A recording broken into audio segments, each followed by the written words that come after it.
So if you're a guy who's been trying to build muscle, but you've been having struggles and maybe you're starting to wonder if your genetics are messed up or, maybe you're just not able to build muscle, maybe you're doing something wrong.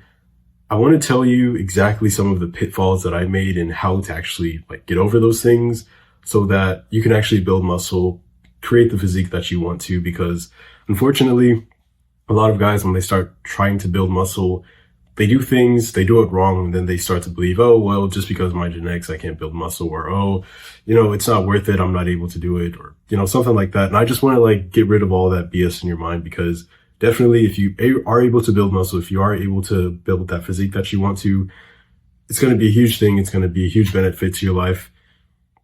There may be some people, I'm not sure, very rare cases that maybe they aren't able to build muscle for some medical reason, I don't know.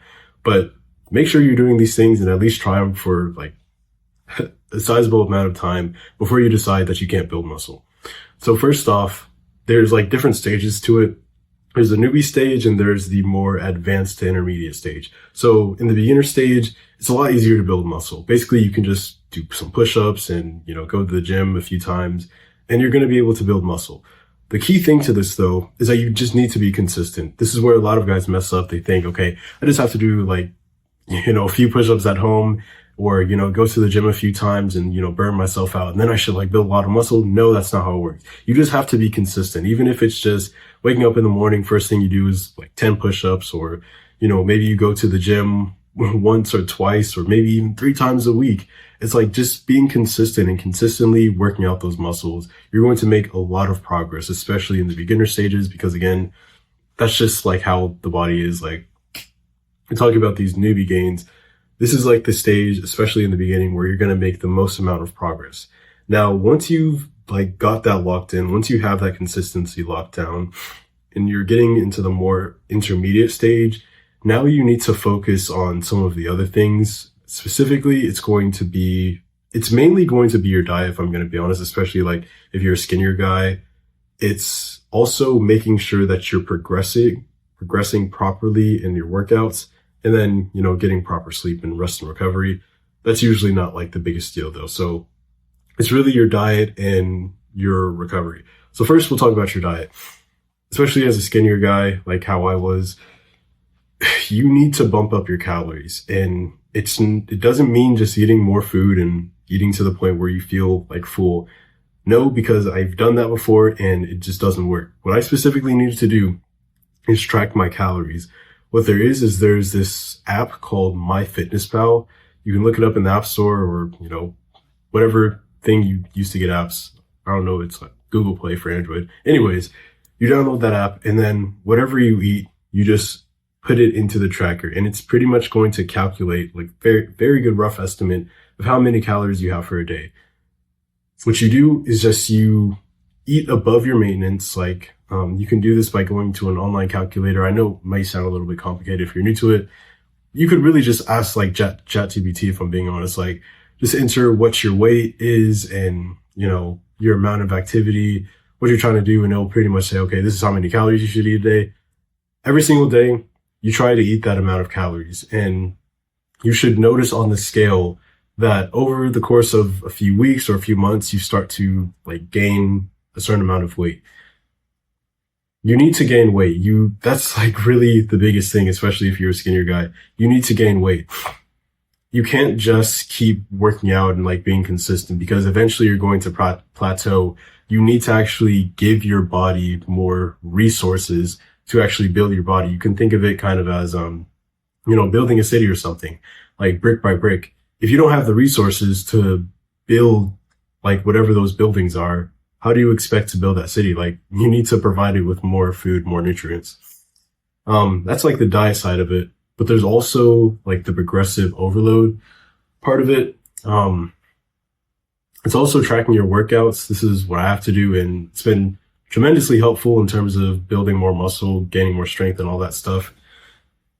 Especially in the beginner stage, you don't really have to worry about this too much. You can pretty much have this vague idea of, okay, I'm just going to do harder workouts and maybe do a few more reps and you will make a lot of progress.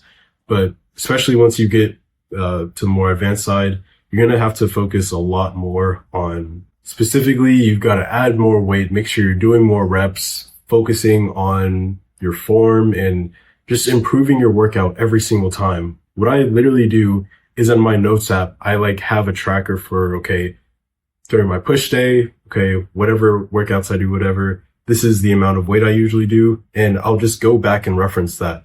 And if the next day I do push, if I'm on push day or if I'm on pull day or if I'm on leg day, I reference whatever weight I did like last week or a few days before. And I try to either meet that or go a little bit above, like do a little bit more weights, do a little bit more reps, improve my form a little bit, whatever it takes. It's the idea of progressive overload. You have to progressively do better and better and better at these workouts because that's what's going to stimulate your muscle enough to growth. You can push the same amount of weight every single time and still kind of make a little bit of progress and definitely make a lot of progress if you're in the beginner stages, making those newbie gains. Especially when you get more advanced, you're going to need to specifically focus on stimulating the muscle enough so it forces it to grow. Yeah, that's pretty much what it is. And one of the things I'll say, cause like it's hard to in one video explain every single thing that you'll need to know. Cause like there's a lot of like different things involved. It's a lot of trial and error. Like even recently, I wasn't even aware of how important carbs were in terms of like building muscle because, in the beginning newbie stages, I really didn't have to worry about like carbs and fats and macros or whatever. I just had the idea of, okay, eat a certain amount of calories, right? So I can like gain more muscle, whatever, gain more weight. But recently, like I realized how important carbs are because, if you're relying completely on fats, fats, they burn slower. So in your workouts, you're not going to have as much energy to push or whatever. But if you use those carbohydrates, which like turns into glycogen, which is like more readily available in your muscles, you're able to like push more weights and build more muscle because you're able to, progressively overload the weights and the amount of reps. Anyways, like a lot of things in life, there's going to be these small little things that get in your way that stop you from making progress. What I'd say is the most helpful thing is tracking these things because by tracking your progress, whether it's tracking the amount of weight that you're able to push, tracking the amount of, weight that you have on the scale every single morning, whether it's tracking, whatever it is that's like related to your goal, whether it's like seeing an image. I mean, looking at images really isn't that effective, at least in my opinion, because you can't really tell that much from a picture, at least from a day-to-day basis. But anyways, it's just very helpful to have some measurements because by having these measurements, you can be objective. You're not actually making progress and thinking that you're not making progress or vice versa. Or I don't know if I said that right. You're not in the position where you're making progress and you believe that you're not making progress, or in the situation where you believe that you're making progress, but you're not actually making progress. By having these measurements, you're able to objectively assess, okay, am I making progress? Am I going in the right direction? If not, okay, what do I need to change? If I think that I've been eating enough calories and I'm using like my measurement of my weight, and every time like I measure my weight, I haven't like moved up, and in fact, I'm moving down like consistently week after week. Okay, now I know I just need to increase my calories. Or maybe, my workouts, I've been pushing the same amount of weight and the same amount of reps and, still pretty much using the same level of form each and every time, but like I'm not getting strength. Okay, maybe I should increase my amount of carbs that I'm taking, or I should, do something else. Maybe it's like my sleep. I'm not recovering properly.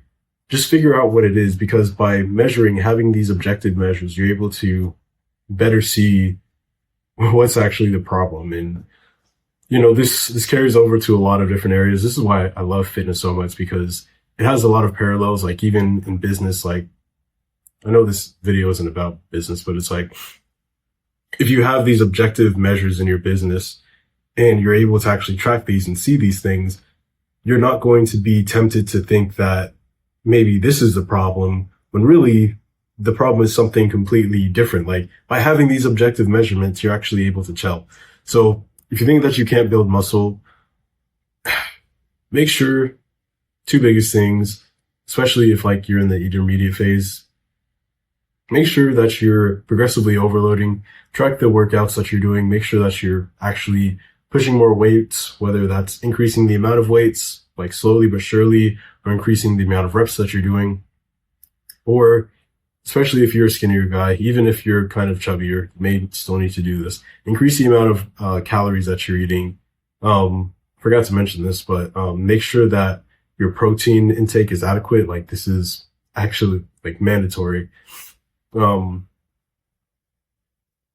don't know what it is like for kg, but pretty much 1 pound or 1 gram of protein or more per pound of body weight. I think in kg it's like 2.2 grams of protein per like kilogram. I think it's something like that.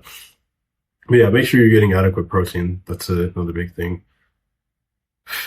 But yeah, really fitness is, it's figuring out what you're, not fitness, building muscle, but yeah, fitness too. Building muscle is really like figuring out, okay, what am I doing? What am I doing wrong? What do I need to change? Okay, let me implement that, track it, make sure that I'm actually making progress in the direction. Okay, I may be making progress, but then I eventually hit a plateau. Okay, what do I need to change? Maybe I need to eat more carbs. Maybe I need to sleep better so I can recover. Maybe I need to, switch up my routine, whatever it is. You'll figure it out as you go along. But for a lot of people, you can make muscle. You're just not doing it right. There's something that you're missing. So please don't be one of these people who thinks after, going to the gym for a month and not seeing progress in the mirror that, oh, they can't build muscle. It's just that I don't want you to be like some of these guys who think, oh, it's my genetics, or, oh, it's because of this and that I just can't build muscle. And then they just give up prematurely, not realizing that if they would have just stuck to it and changed something in their routine, changed something that they were doing, they could have made a lot of progress. Because I've been in situations plenty of times over, my journey of building muscle where I reached a plateau and I could have been tempted to think that, oh, well, this is it for me. I can't build muscle beyond this point, whatever. It was just that I wasn't doing something. I wasn't eating enough calories. I wasn't recovering well. I wasn't progressively overloading, whatever it is. And once you figure it out, myth busted, you figure out what the problem is. Now you can move forward. And having this mindset in a whole bunch of different areas of life is super helpful, because a lot of the times it's never something that's out of your control. It's just something that you're unaware of. Stop having that victim mindset, figure it out, and you'll thank yourself.